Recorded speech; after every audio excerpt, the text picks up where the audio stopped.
کبھی بھی اس لیے کام نہ کرو کہ اپنی خواہش تمہاری پیش نظر ہو اور اللہ کا حکم پیش نظر نہ ہو۔ اب اپنی محلے کی مسجد میں تو نماز نہیں پڑھتا،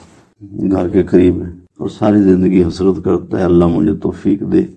اللہ ظاہری اسباب پیدا فرما دے، میں بیت اللہ میں جاؤں، میں وہاں جا کے نمازیں پڑھوں۔ سنا ہے کہ وہاں پر ایک نماز پڑھنے پر 1,00,000 نماز کا ثواب ملتا ہے۔ معلوم ہوا یہ اپنی اس جذبے میں جھوٹا ہے،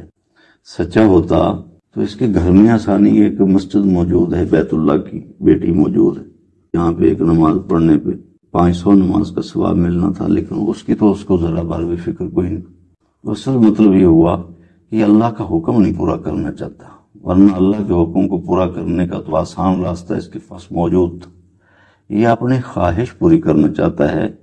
کہ وہاں جاؤں اور ذرا نظارے دیکھوں اور سیر سپاٹے کروں۔ ہاں، ایک بندہ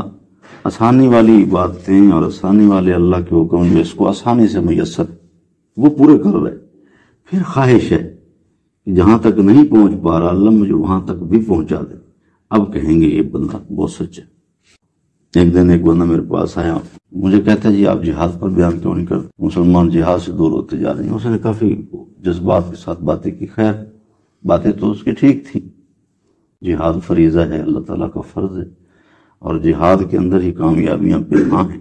وہ باتیں ساری اپنی جگہ، لیکن جو بندہ مجھے کہہ رہا ہے اس کی اپنی داڑھی بھی نہیں ہے، پینٹ شرٹ پہنی ہوئی، اور وہاں میں نے اس کو کبھی نماز پڑھتے نہیں دیکھا، بس وہ جمعے کے جمعے آتا ہے۔ تو میں نے اس کو کہا بھائی تجھے اتنی فکر اللہ تبارک و تعالیٰ کے ایک حکم کے ختم ہونے کی جو پڑی کھڑی ہے، جہاد تو بہت مشکل کام ہے اور اس کے یہاں پر اسباب بھی نہیں ہیں،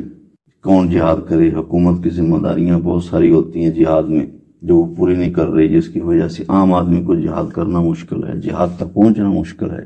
جہاد کی کوئی شکل نہیں، تجھے اس کے تو فکر پڑی کھڑی۔ اور جو 5 وقت کی نماز ہے جو جہاد سے بھی زیادہ فضیلت رکھتی، جس کا اجر و ثواب جہاد سے بھی زیادہ ہے، جو مفت میں ملتی ہے، نہ اس پہ طاقت لگتی ہے، نہ پیسہ لگتا ہے، نہ اس پہ کوئی اتنا زیادہ وقت لگتا ہے،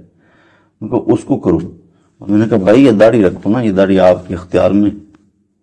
اگر اللہ کا حکم پورا کرنا مقصود ہے، اللہ کی رضا مقصود ہے جہاد سے، تو اس کی رضا کے وہ کام پہلے کر لو جو تمہارے لیے ممکن ہے، تمہارے ہاتھ میں ہے، وہ تو تم کر نہیں رہے کوئی بھی۔ نماز سے تم دور، داڑھی سے دور، لباس سے دور، یہ تمہارے اختیار میں کام ہے، یہ نہیں کر رہے، اور اس کام پر زور دے رہے جو ممکن نہیں۔ میں نے کہا آسان جو تمہیں ممکن ہے وہ سارے کر لو، جب وہ سارے پورے ہو جائیں گے نا پھر میرے پاس آنا کہ جی نماز ہم پڑھ رہے، باقی سارے کام کر رہے ہیں، جہاد جو ہے وہ باقی ہے، اب مہربانی کرو اب جہاد پر کوئی بیان کرو تاکہ ہم جہاد کے لیے نکلیں، وہ ایک باقی پھرتا ہے۔